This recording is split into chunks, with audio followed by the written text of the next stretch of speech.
Welcome to Crypto in America Live, the only show bringing you candid conversations on the biggest news stories, legal issues, and policy developments shaping the crypto world every Friday at 12 p.m. Eastern. Happy Halloween and Bitcoin White Paper Day to all of those who celebrate. I know. Yes, exactly. It's been Happy 17 Bitcoin White year. Paper Isn't Day. that wild? That is That is crazy. crazy. Where were you 17 years ago? Why weren't we 2008? buying Bitcoin? I know. I was a sophomore in high school, I think. Not thinking about Bitcoin, that's for sure. Yeah, yeah, not in that realm. Did not have even cash then to buy Bitcoin. No. Although Yeah. $1 Bitcoin would have I went think a I still long had an way. allowance from my parents at that point. Yeah. Well, we do have a stacked show for you guys today, so we're going to jump right into it. Coming up, we've got the president of Bitwise, Teddy Fusaro, to talk about bringing the first Solana ETF to Wall Street this week in a record-breaking debut. We also have the Chief Business Officer of Hedera Foundation, Gregg to talk about the very first Hedera ETF going live on the Nasdaq. So much ETF action this week. It's going to be, great conversation. And Cryptex co-founder Joe Sticco, who's going to break some news here on the show later in the hour. Don't forget to drop your comments in the live chat and enter either on X or on YouTube. We love hearing from you guys, so feel free to join the conversation. But first, let's go to a quick rundown of the week's top headlines. I think my favorite story from the week, or at least one of them, was at Money 2020 in Vegas this week. Western Union, the legacy remittance giant, announced it plans to launch its own stablecoin on Solana next year with the goal of improving remittance transaction speed and efficiency. They also just filed yesterday a trademark for WUUSD that covers wallet software, payment processing, and exchange services, which I feel like might suggest they're building out like a full stablecoin ecosystem as well as just, launching its own stablecoin. But I thought that was pretty cool. It's definitely interesting. I can't tell if this is like Western Union getting with the times or this is like Kodak coin, like 2021 vibes. But the interesting thing, I don't know how they're going to charge like $40 per stablecoin transaction. It'll be interesting to see like how that affects their business model. Funny, Gerald. When the Western Union chain, based off what you're talking about, Ellie, I feel like it's all roads lead to that. I know, but it's kind of, they were just like the original use case for disrupting, right? What stablecoins were made for. That's hilarious. I love it. So true. Yeah. Elsewhere in conference land, Jamie Dimon's over in Riyadh this week for what is Saudi Arabia's biggest investor and wealth conference. He actually said on stage, I believe he was with Larry Fink at the time, that crypto is real. And I think we have the tape, so let's roll it. Thank you. Skeptical of crypto at one point. You're still skeptical. I've gotten away with no damage so far. Crypto is real. If you mean blockchain, stable coins, you have a JP Morgan deposit coin, you can move stuff, smart contracts are real, all that stuff is real. It will be used by all of us to facilitate, better transactions and customer service. Anybody... It's nice of him to come around. Although JP Morgan did come around, I just know sometimes Jamie Dimon has particular comments to make about the industry. So yeah, well, this is the guy who calls Bitcoin pet rocks, but then his firm is also diving, they've been in crypto and digital payments for years, right? They've got Connexus, which is their own blockchain.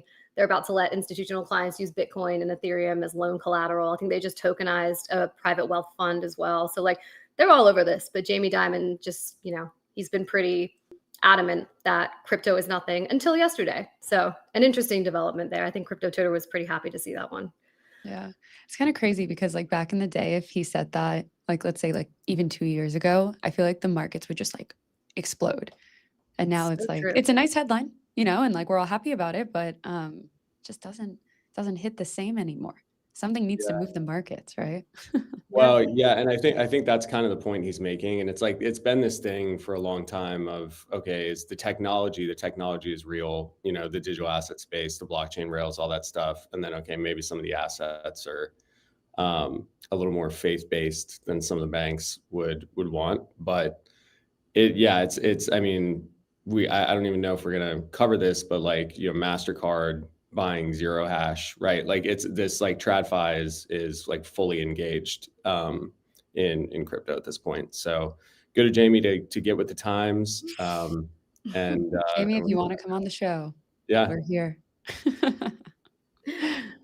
Well, let's do a little recap on where we are with market structure, because last week we had the crypto blitz, as they like to call it, where a bunch of industry folks came to the Hill to sit down with Senate Republicans and Democrats for roundtables. And from everything that I understand, it seemed to have lit a fire.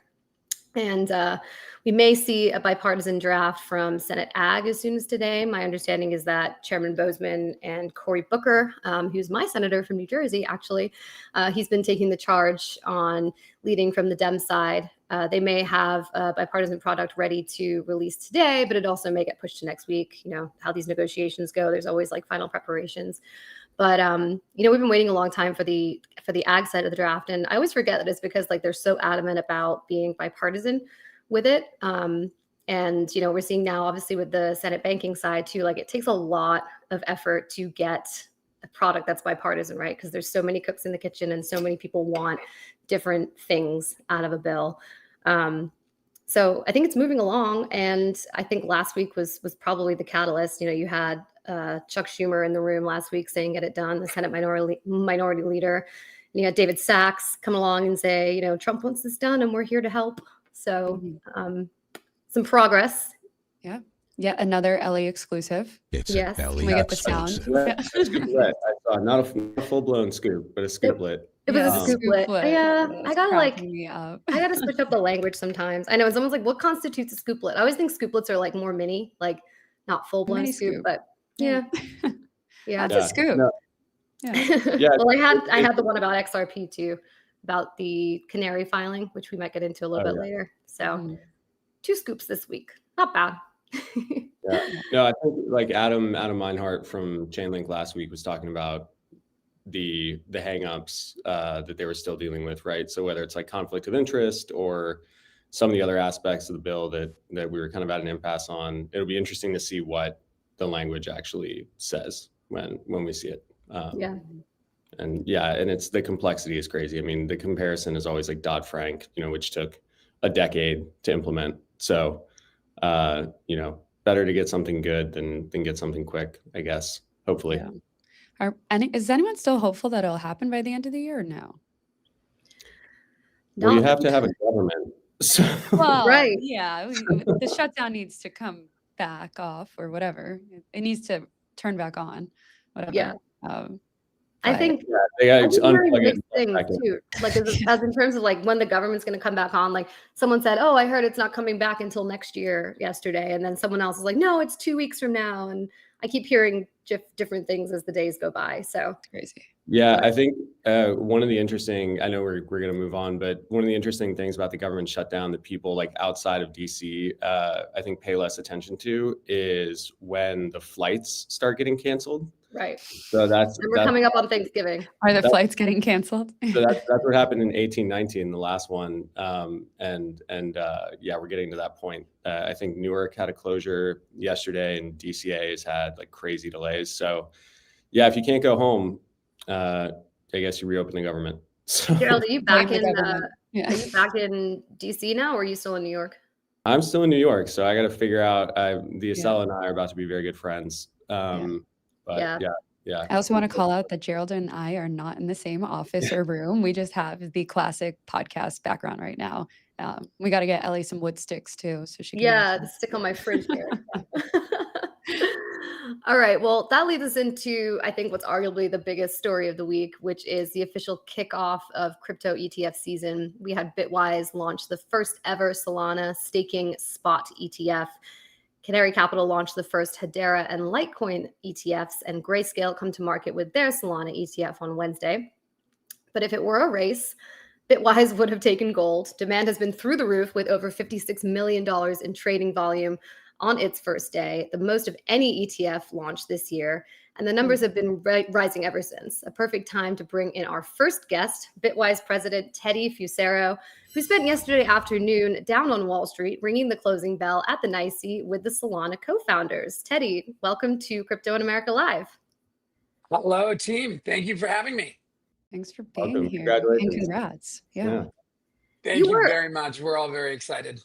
You were at the NYSE, right? I didn't see any photos of you, but I did see photos of Hunter and team. Yes, I was there. It was fantastic. It was a great celebration, not just for Bitwise, but for the Solana community, for crypto in general. I think there was a ton of excitement. It was really a watershed day. That's awesome. Yeah, look at that. Those pictures are great. Well, it's safe to say the ETF is going gangbusters since its launch. I think you guys expected high demand. I think probably most of the crypto community, the Solana community, expected high demand. But did you expect to see the level of demand that you actually got? And what do you think that says about investor appetite for staked ETFs? Because really, this is, aside from the Ethereum ones, this is the first staked Solana ETF. Yeah, I did. I was not surprised by the demand. I think that Solana itself is, we have Bitcoin, we have Ethereum ETFs. Those are the ones that are obviously well known and broadly propagated. The Bitcoin ETF launch was famously the most successful ETF launch of all time. But I think Solana has this different narrative. It's true in the crypto ecosystem, as you know, Ellie, and it's true in the ETF space also, which is that Solana was really the next major protocol after Ethereum that had this solution to the scaling issue, to the speed challenges that had been talked about in crypto for so long. And so I think that appetite, that demand, that excitement is there for the ETF, the same way that it was for the underlying token and the same way that it's there for the protocol itself. And I can't stop looking at those photos of the logo. I get such a kick out of them. It's great. No, those are good photos. Teddy, the fee for the BSOL ETF is 0.2%, and it's waived for the first $1 billion in assets. Do you kind of think that will kind of keep demand high as your competitors, kind of catch up, or do you feel you guys are going to move the goalpost maybe later on to, stay ahead? I think the beautiful thing about the ETF structure, and why for so many years we at Bitwise advocated for investors to be able to buy crypto in an ETF wrapper, is because we can just have this conversation and it has to be fully transparent. So the fact that we have to file a registration statement that makes full and fair disclosure of everything about the product, that everyone can see how much they're getting charged, 20 basis points, super inexpensive from my perspective to get exposure to this, to be able to add it to your investment portfolio. And what we want to do at Bitwise is we want to offer the exposure to these products at what we think is a low and fair cost. And so I expect to be in this range. We're happy to be able to have the economies of scale to bring this type of product to investors at this type of price. And I expect we'll do more of it. Yeah, Teddy, I'm curious on, Ellie mentioned it previously in the show, like the taking the gold there and being first. Obviously, you guys were able to move pretty fast here. And part of that, I'm assuming, probably had something to do with some changes in the structure. So the way you filed the S1, we've talked about pretty extensively, like the generic listing standards on the show previously. Can you just walk us through? I've also gotten questions about how do you get an ETF approved when the SEC isn't working. So how did you guys get to market with the speed and the time frame you did? Like, how much of that was the new guidelines versus sort of the way you put together the product? Yeah, as you can imagine, we've gotten a lot of questions on that too. It was sort of like the perfect storm of things coming together at the right time for us to be able to do this. The generic listing standards played a part. Previously, you needed to get these 19B4s approved, affirmatively approved, in order to for the exchanges to list the products, and that went away when the generic listing standards came down. And then the next thing that happened was the government shutdown. And typically, in order to get a registration statement effective, it needs to be affirmatively declared effective by the staff of the Securities and Exchange Commission. And it's not necessary that that's how it works. There are basically two different versions of an important clause that goes on the front page of a registration statement. And one version of the clause, which is the one that nearly all registration statements use during normal times, and we are not currently in a normal time, as you know. But the one that all filers by tradition and because of the staff's preference typically use has this language in there that says this registration statement is going to go effective basically when the commission or the staff acting pursuant to the authority from the commission says that it will go effective. So you always hear, like, if you're looking at Coinbase is going to go public, we're waiting for the registration statement to be effective and then they'll go public, right? That's kind of what you're always waiting on the S1. There's this other thing, and it's fascinating because the SEC chair, Paul Atkins, actually tweeted about it the day after the Bitwise Solana staking ETF listed. There's this other thing that is an element of the Securities Act of 1933 that says your registration statement will go effective in 20 days, full stop. And traditionally, filers, registrants don't use that that piece of language. In this instance, and something that we've seen other operating companies that want to go public during the government shutdown, a few other smaller ETF companies have used to go effective during the government shutdown, have begun to avail themselves of this different filing capability. And that's the way that BSOL was able to go to market this week, is because it availed itself of this clause in the it's Rule 473B, if you want to get really specific, of the Securities Act, that allows a registration statement to go automatically effective. And you really wouldn't see filers use this unless the situation is what we're dealing with now, which is that there's nobody working at the SEC, really, right? And so I think that the philosophical perspective on this is, well, just because the government is shut down, does that mean our capital markets need to cease to function? And the answer to that question is no. Companies need to keep doing the things that they intend to do to make our capital markets work. Yeah, I'm curious about the way this will impact sort of future listings. You mentioned obviously that Sol was kind of up next in terms of Bitcoin and Ethereum. We got GLS in before the shutdown, and so I know a lot of those other projects who want to be up next obviously maybe need that guidance to be expanded, or basically need the SEC to come back and continue updating these standards and sort of broadening the scope, if you will. Do you see that happening when we get past the shutdown, or how do you think about future listings given the way that you guys were able to get this done during the shutdown? Yeah, that's a great question. The answer is that we do need the government to come back, to operate our you know what I mean? We need them yeah, for many reasons. And there are a lot of people in America who need the government to come back a lot more badly than Bitwise needs them to come back.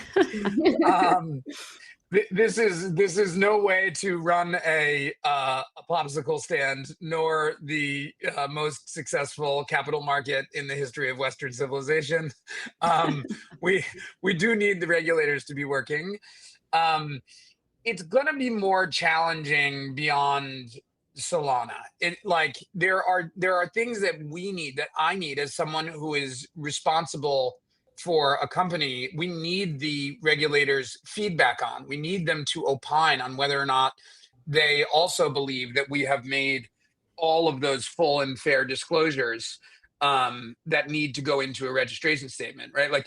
That's the thing, that the beauty of, and the reason that we always wanted crypto to be available in an ETF is because it allows investors to enjoy the disclosure regime of the federal securities laws. And when you want to do more new and novel things, you really want, as both a registrant, a filer, a would-be issuer, and an investor, you really do want that collaborative process between the regulator and the issuer, so that you can make sure that all of the things that need to be disclosed are disclosed. We benefited, the industry benefited, investors benefited in the case of Solana, because the SEC had already spent a significant amount of time on those filings. And that's one of the reasons that we were comfortable going to market. As you get beyond Solana, every issuer is going to have to answer a question, which is, have they had enough of that back and forth with the staff to be comfortable that they're ready to go to market on these other things? And there are certainly some assets that the answer is definitely not. So that's sort of like, it's not a really direct answer. I recognize that, but that's sort of the current state of play in the industry. Can I, Teddy, and I realize like you guys have also an XRP ETF, I believe, in the works. Canary Capital filed their updated S1 last Friday, which would put their, assuming the government is still shut down, would put their launch date somewhere around November 13th. And then obviously we saw Litecoin and Hedera come from Canary this past week as well. So I'm curious, do you think that, if the government is shut down, I'm assuming that ETF might come to market the same way that you guys did this week. If the government reopens, like, do you expect, from your own XRP, and I don't know how much you can say on this, honestly, but from your own applications, do you expect, the SEC to, maybe launch those or approve those rather quickly, or is there still work to be done on the XRP ETF specifically? Yeah, so it's a great question, Ellie. The honest answer is that I don't know. And the second part of the honest answer is that I because it's a registration statement that is not effective for the Bitwise XRP ETF, I need to be super cautious about what I do say, but I can say a few things. And what I can say is that when you want to avail yourself of this, what I will call the auto effective clause that allows the registration statement to automatically go effective, you're not just going alone. You as a registrant, you need to have a listing exchange that is willing to list the product. And so in the case of the Bitwise Solana staking ETF BSOL, that was the New York Stock Exchange. As you showed the pictures, we had the great event yesterday. The listing exchange needs to be comfortable that all of the disclosure requirements have been met, that the registrant and the registrant's outside counsel are comfortable that all of the requirements have been met. Another great picture. Look at Toli, he's so excited. Each of these issuers has an auditor, required to have an auditor, and the auditor needs to sign off on this. There needs to be authorized participants. There need to be market makers. There need to be liquidity providers. So it's sort of like this whole ecosystem of others that need to be comfortable that the registration statement going effective in this manner is something that they also are comfortable with. Mm-hmm. And so it's very difficult to predict how each of those different players in the game will react to different registration statements. And so I'm excited to see how it plays out. I know that there are other filers that are as well, and exchanges are looking at it and thinking about it. And we know that the SEC is also looking at it. I also want to say that if the SEC did want to stop these things from going out, there are ways that they could do that, even though there's only 9% of them that are working. It's sort of like they could take what I would classify as emergency action to stop these things. I don't think that they want just all sorts of things flooding the market while they're not in. But I do think that, as evidenced by Chair Atkins's tweet earlier in the week, they do want the capital markets to continue to function. So there's a balance here. Teddy, this has been great. I know we have tons to cover, so hopefully you can come back and spend more time with us. I do want to ask really quickly, just because this was a big milestone for staked ETF. Can you tell us a little bit more? I know Helios is, I think, the largest staker of Solana, something like 13 million SOL staked. How did that kind of partnership come together, and how do you guys think about sort of custody for this type of a product? Because this is obviously a big sort of milestone, for Solana and for staked ETFs. Yeah, great question. Helios is powering the validators that Bitwise uses to stake the Solana in the ETF. They are the largest staker. The team is great. Their execution is incredible. We're very excited to be working with them. And I think it is a milestone. The part of what is available in Solana, I think like a lot of us, myself included, as recently as earlier this year, we're kind of in a mode of thinking about staking through the lens of how Ethereum staking works. And we at Bitwise have done a lot of educating in recent weeks and months about the differences between Ethereum staking and Solana staking. And Ethereum staking has like a beautiful elegance, maybe, but there's a lot of complexity. There's the staking queue to begin with. There's the unbonding queue when you want to get out, and it's complex. With Solana, it's very deterministic and pretty simple. And so that's they have these epochs in the protocol that last for 48 hours. When you attempt to unstake, you can you get your Solana becomes your SOL tokens become transferable freely within when that epoch ends, and so that makes it a lot simpler to manage a liquid product like an ETF. And then I would also say that Bitwise, we acquired a staking company last year based in Europe called Attestant. We have rebranded that to Bitwise On-Chain Solutions. And that's also the team that sort of has overseen the implementation of the Helios infrastructure for the staking itself. And so we have a lot of expertise in-house for how to actually implement staking through Bitwise On-Chain Solutions, known as Attestant. And it was that combination of the expertise from our staking team, the size and power and speed of the Helios team, their connectivity within the Solana community, their sort of center of gravity within the Solana community that led to us wanting to be in partnership with Helios to get this done. And there's been a ton of sort of under the hood things that has allowed us to design what we think is the optimal solution for staking inside an ETF through that partnership. Teddy, thank you so much for coming on. We could do it. We will have a full episode with you. Come on Crypto in America podcast and we'll talk all day. I would be remiss though if I did not apologize to you in person for that horrible British iced coffee you had the other day.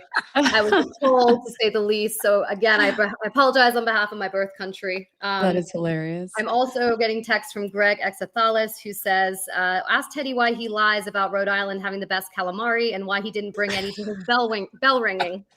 Oh my God. You have to answer to that. Yeah. I can answer to all. Elliot, can I just tell you something? When I brought up this iced coffee issue verbally with the good people of London, they were very offended. Oh, they're very offended. It's because we think we do everything better than everyone else. That is so bad. So when you call us out, it's like, well, what do you mean it's bad? Oh my gosh. Also, another thing, Ellie, it's not just the iced coffee. By the way, I have a large Dunkin' here, which is the king of iced coffees or the queen of iced coffees. The city seems to have a general issue with ice itself. Yep, we do. We don't like our ice. It's like the ice is like European, small cubes. There's not that much of it. Like as an American, I'm used to like a full cup of ice. Like a lot of ice. As much as I literally need light ice. Like you have to add in there, like less, please. Yes. And so I've taken a little bit of heat from our team in the UK about my stance on iced coffee. And I have I have a lot of pride in Rhode Island. That's where I grew up. We have some of the best seafood in the entire world, as Greg X knows. And I'm happy to address both of those things at length the next time I'm on. We'll get you both on together. Oh my gosh. Thank you so much for coming on today. And next time we'll make sure you get a better coffee. Great to be with you guys. Keep up the good work. Love the show. Thanks. Thanks, Teddy. Bye-bye. All right, we are going to continue on the ETF train. We are going to bring on Gregg Bell. Gregg, you here? Indeed. Hello. How are you?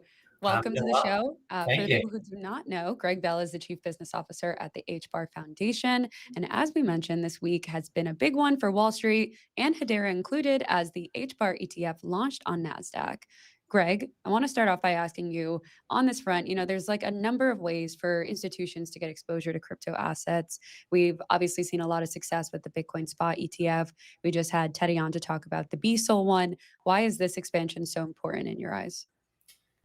Well, it's really a milestone for enterprise blockchain adoption, right? The HBAR ETF, I think the approval represents just this significant validation of enterprise grade infrastructure entering mainstream, investor portfolios. And so that in itself is quite significant. It's a new avenue by which, an investor base can really access Hedera. Mm-hmm. Mm-hmm. I think when it comes to tapping into institutional access on Wall Street, what would you say is really driving the demand there right now? Tapping into, so I would say that the, what we've seen at least over the last, I guess, 3 days or so, there's over, I believe, 45 million that is now held in the Canary Capital ETF. And so, the demand is there. I am excited to see it continue to grow. And I would say it's really about a shift from maybe purely speculative crypto assets to infrastructure layers, and infrastructure layers that really power real world financial applications. Hedera is run by a network of Fortune 500 corporations. Investors would be already very familiar with many of the firms that are operating Hedera: Google and IBM, Dell, Mondelez, Standard Bank. The list goes on. And so, it's a recognition of the maturity of the network, the maturity of the digital assets landscape as a whole, and a new way that is more accessible to institutions in many ways to gain access to this infrastructure layer. Yeah, Greg, I'm curious. You have a pretty unique seat as CBO at the HBAR Foundation, just in terms of sort of a holistic view. You mentioned all the partners you guys have, but then also we're talking about the ETF listing today, impacted by GLS. GLS has some reliance on US futures. So there's a lot of talk about like how these different vehicles kind of interact with each other to benefit an ecosystem. Obviously, we haven't touched on digital asset treasuries, but that's another sort of piece of this puzzle. How do you think about that from sort of a holistic perspective of what that does for your partners and the HBAR Foundation, just in terms of getting, I guess, more public market liquidity or just more exposure to the asset? Yeah, well, it definitely opens the world and the doors to a whole new ecosystem, right? The financial markets infrastructure that exists today is just so vast. And so, when you have an ETF, now you're talking about a whole new set of market analysts on the sell side. You have a whole new set of market makers and infrastructure. Of course, you have the Nasdaq in the case of Canary Capital's HBAR ETF. But there's a whole bunch of different parties here that are expanding the way that you can participate from an institutional perspective and educate a broader audience. So I think that's really exciting because it's a new tool. Yeah, and so just very briefly for our viewers, because I know we get like straight into the weeds pretty often. Generic listing standards. I'll try to do it justice, and then Greg, if you want to add anything onto that. But basically, it's a new set of rules, as I believe Teddy mentioned. They kind of substitute or provide an alternate pathway to the traditional 19B4 filing. The criteria, for lack of a better way to say it, is your asset has to be big enough. And so the qualifications of big enough is essentially, do you have liquidity and volume? And one of the metrics that they used in this kind of first iteration of GLS was whether you had US futures listed for your asset. And so hopefully that was like relatively succinct, but let me know. Nicely done, Gerald. Yeah, that's a really important component. And Teddy, who's a good friend of mine, sort of walked through a lot of the parties that need to come together for an ETF to come through. And certainly, from his perspective as an issuer, he'll face those directly. From my perspective, representing the foundation, it's an indirect relationship, although we regularly have discussions with, the SEC and a variety of different regulators. But there's many that need to come to the table for these types of products to come to fruition. Canary Capital went through the 19b4 filing process quite early on. There's a lot of experience in terms of that team having brought Bitcoin ETFs to market. And so understanding the process, of course, was key and valuable. But, Hedera being the third asset after Bitcoin and ETH to be approved by the SEC for an ETF, I think in itself is quite meaningful. Of course, there were others like SOL that came afterwards and launched on the same day.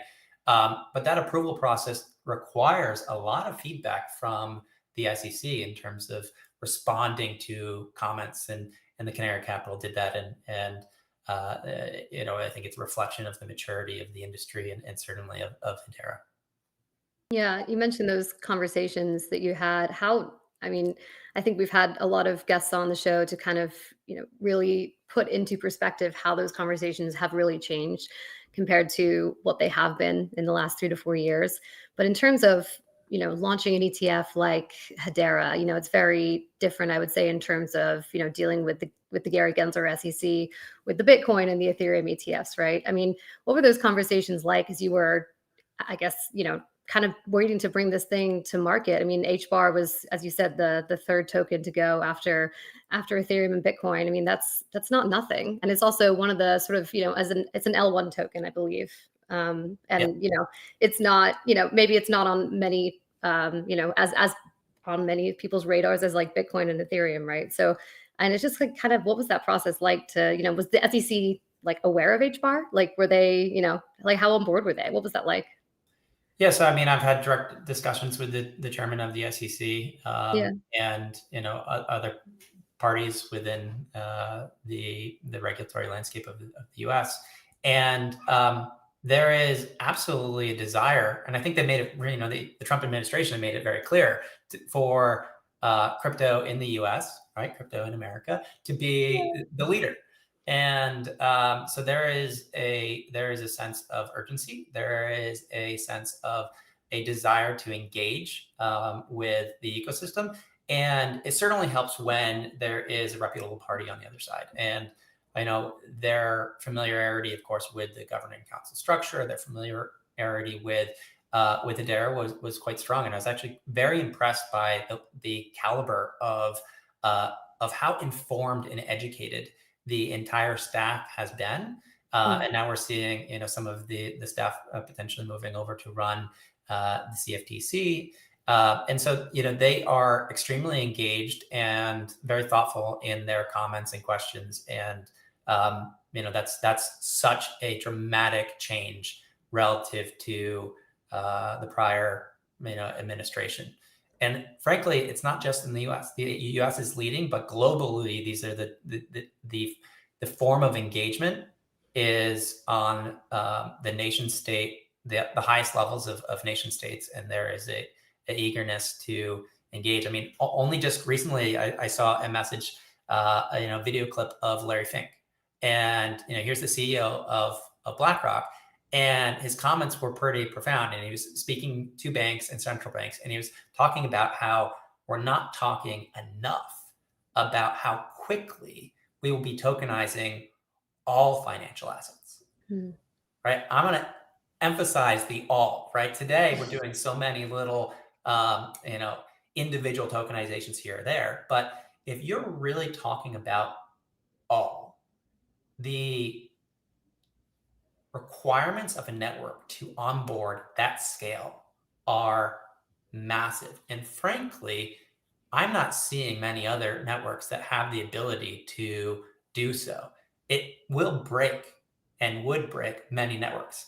Now, there are a lot of claims that are made by others, but the experience that you get is one of downtime, of outages, of congestion, of failed transactions, of surge pricing.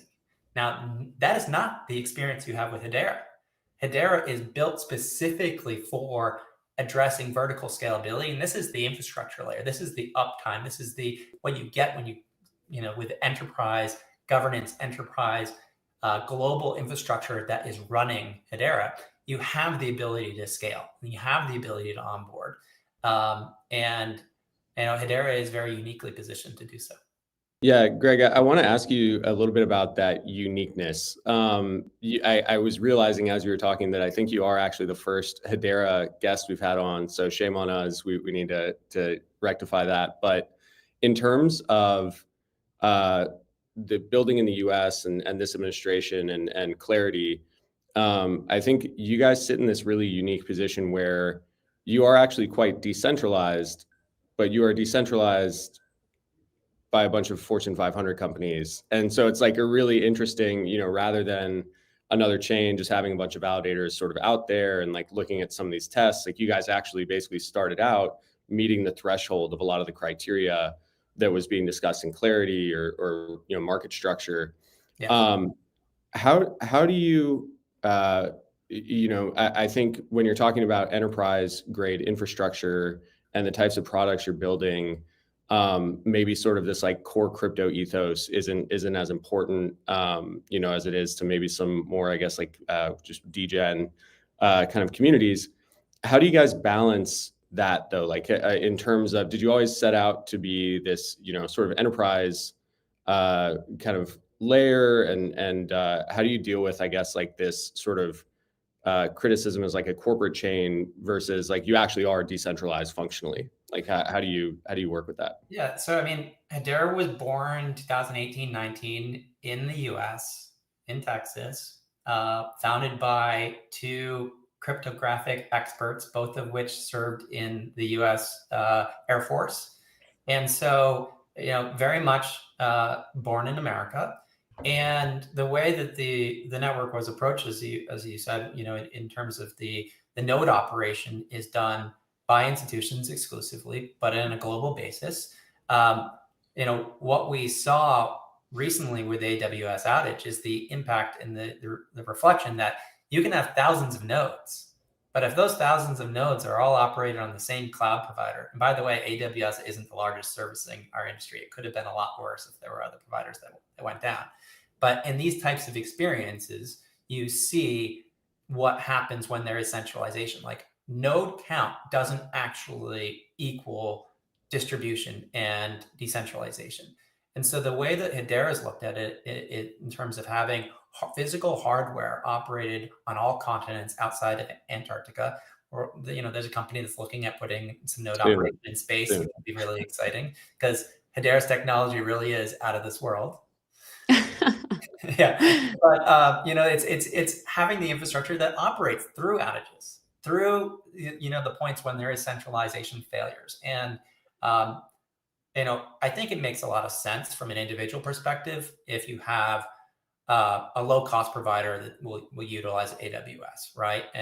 But when it becomes collectively the decision of a whole bunch of different parties choosing that same operator, it's very centralized and it's a point of failure. And so whether that is an issue of a disaster, a flaw, a glitch, a act of war, this is core infrastructure.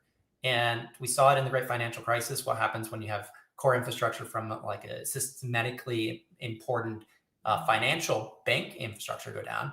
But if you have underlying technology that is all dependent on that, you have various levels of infrastructure requirements that are so important to the operating of an economy. Hedera being able to continue to operate without an impact throughout that experience was a reflection of its the decisions from the institutions to decentralize. Yeah. Greg, thank you so much for coming on today. Before we let you go, though, I know you said earlier this week that this is, quote, a new chapter. What is in the next chapter for regulated crypto assets? What does that look like? Oh, gosh. I mean, I think there's a lot still coming for money. It's stable coins, it's tokenized deposits. It's always on 24/7 settlement across borders, automated AI engagement. Hedera is leading in AI in terms of being able to validate and provide audit trails for LLMs so you can trust your AI. For assets, as Larry Fink said, everything's coming. Everything's going to be tokenized. That's incredible. There's going to be a lot more progress on that in terms of showing the why tokenized. It's not just about having a receipt of ownership. There's so much benefit in terms of a single source of truth in terms of global access, in terms of fractionalization and smart contracts, it's no longer an experiment, right? Tokenization. It is a path to a global modern financial system. And then on the ETF side, I think there are 12 or so ETFs that have been filed that have exposure to HBAR. So I'm excited to see some more of those come through the pipeline. There we go. Amazing. Greg, thank you so much for coming on today. Thanks for having me. Thanks, Greg. Well, joining us now to take us through the end of the show is Joe Sticco from Cryptex, a DeFi protocol on Ethereum, creating institutional grade financial tools. And we're going to talk about one of those tools today because they're launching the Crypto 40 Index, the first fully on-chain benchmark tracking 40 leading digital assets, representing about 85% of the global crypto market cap. Joe, would it be fair to call this the DeFi version of the S&P 500? Absolutely. We are trying to create the DeFi S&P 500, the Dow 30 of digital assets. Beautiful morning in crypto in America. Love it. Congratulations. Thank you. This is a really long time coming. Obviously, we've been building in this space since 2021. We did a 100% fair launch of our protocol back then, powered by CTX governance, with the goal of building out decentralized indexes. So we built TCAP V1. It was an over-collateralized product powered by Chainlink. More on that, soon. We've been working with them for 5 years. Powered it by Chainlink, got the product out. It was DeFi summer, but immediately saw like 100 million in TVL come in, and we kind of realized wow, there is a demand for indexes in this space. And currently, there really isn't many. So we started building, and obviously, the regulatory environment was what it was. It was quite difficult to, create these things specifically in the United States. And all of that changed after Election Day. So now we're in a place where we can kind of get these products out, do what we want to do in terms of building on a decentralized basis. And it's just an incredibly, incredibly exciting time, not only for Cryptex, but the entire industry. Mm-hmm. I'm wondering for this product, right? Who would you say is the targeted demographic for it? Is it Americans, or is it global, or is it absolutely institutions? You tell us. So I think, when you look at institutional capital right now, global AUM worldwide, it's $128 trillion. Global equities, it's about 100 trillion. Total crypto market cap, about 3.7 trillion. And these tokenized or ETF products that are now coming live, about $180 billion. So when you look at 180 billion versus 100 trillion, or 3.7 trillion total market cap in crypto versus 100 trillion in equities, there's huge upside potential. And there's going to need to be indexes. So for us, Cryptex 40 can be for institutional investors. It could be for wirehouses, banks. It could be for average, everyday Americans that just want exposure to 85% of the sector in a single solution. And we want to kind of pivot that towards everybody. We want to have everybody be able to enter this space and not just try to pick individual coins, but have an index that's capturing 85% of that market cap. And Joe, where would I find something like this if I wanted to just check it quickly and just check what things are trading at? Where would I go? So when you go to cryptex.finance, you'll be able to track the Crypto 40 index. There's going to be some upcoming things with this index that we're really excited to get to in the coming days and weeks as we progress here. Currently we have a shutdown situation, but there will definitely be some exciting things to come with Crypto 40 or Cryptex 40. And ideally, it'll be available to people to access, from a data perspective, from a just wanting to track the index, but also from a perspective of activity. Yeah. So Joe, good to see you again, first of all. Long time no see. So Joe and I saw each other at the DeFi and Dim Sum dinner last night, hosted by friend of the show, Amanda Tuminelli, DeFi Education Fund. So dinner. Great evening. I really like the idea of an index, and I think indexing is powerful as an investment tool, right? Given the popularity of ETFs, iShares tracking the S&P 500. Crypto has always been, to me, a bit of a different asset class. As Bitcoin goes, the rest of the market tends to go. Yep. Do you think digital assets will move a bit more independently? Like, it seems like we've seen that in this cycle. You know, in the past, Bitcoin lifted all boats, but that hasn't necessarily been the case. No. How do you guys think about the uniqueness of these assets, just as far as they correlate or what's moving the markets there? Absolutely. So I think that when you look at Bitcoin dominance right now, obviously it's incredibly high because you have Saylor, you have a lot of other institutions that are like tracking him, that are just starting to accumulate Bitcoin.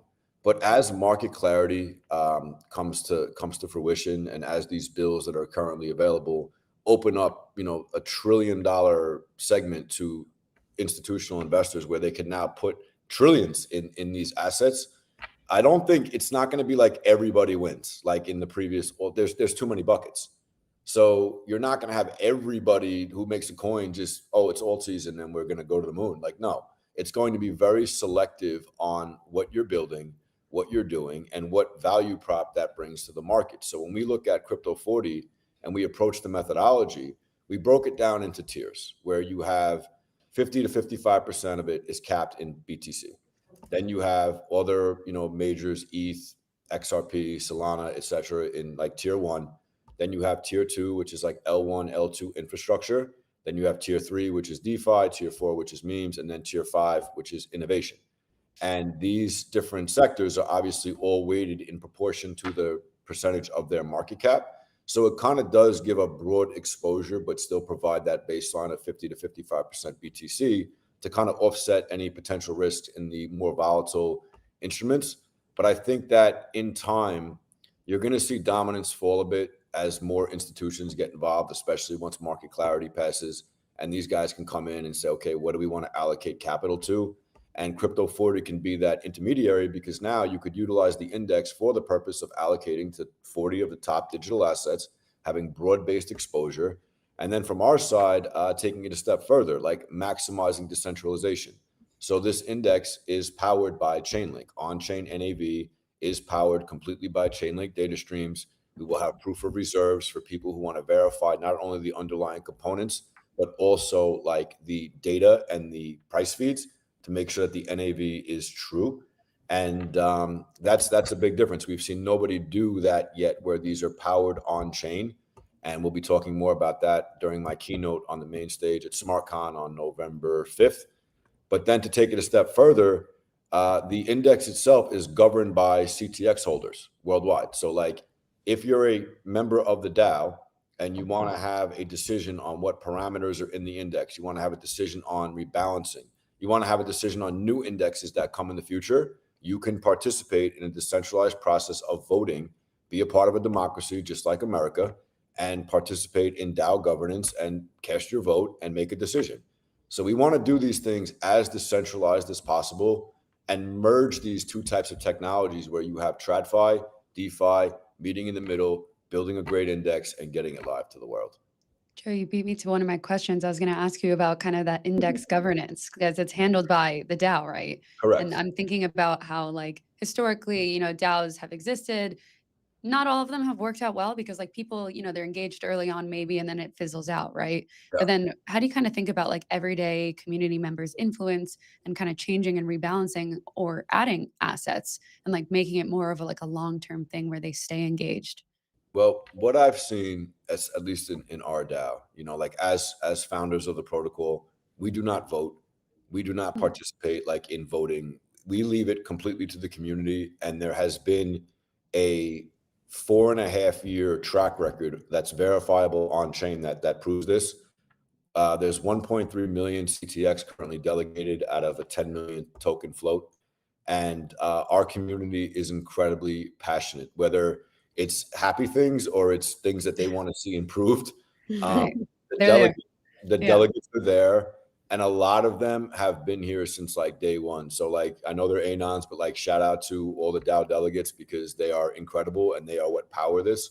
But what we imagine in the future, which is a great segue from your question, like imagine you could do an S&P, but completely decentralized and on the blockchain. Imagine like fund managers, you know, quants, they can come in as governance holders and decide what you're voting on to release, to put out into the world, what indexes you want to see. And then it just becomes, bridging the real world operations of running that enterprise, whether it's dealing with attorneys, dealing with accountants, dealing with business people, having a team that handles that for the DAO and leaving the DAO to things like, okay, we want to see a crypto 40, we want to see a DeFi, we want to see a staking, we want to see all these different products. And now by participating in governance, you participate in building the S&P just on the blockchain. And that's always been our vision from day one. Keep it as decentralized as possible.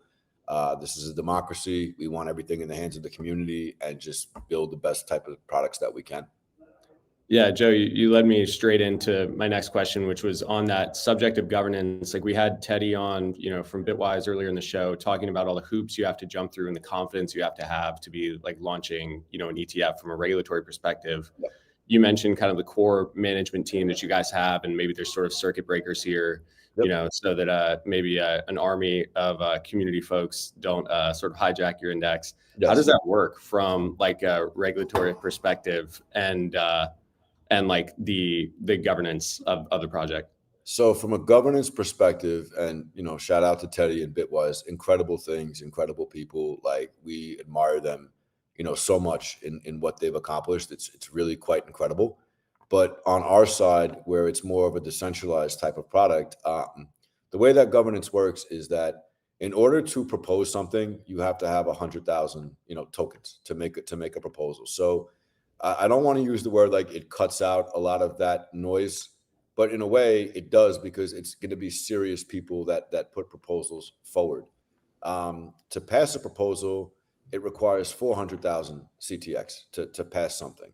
So we have 1.3 million delegated at the current time. So the system is about 2.5x over decentralized, and that's without us participating in delegations.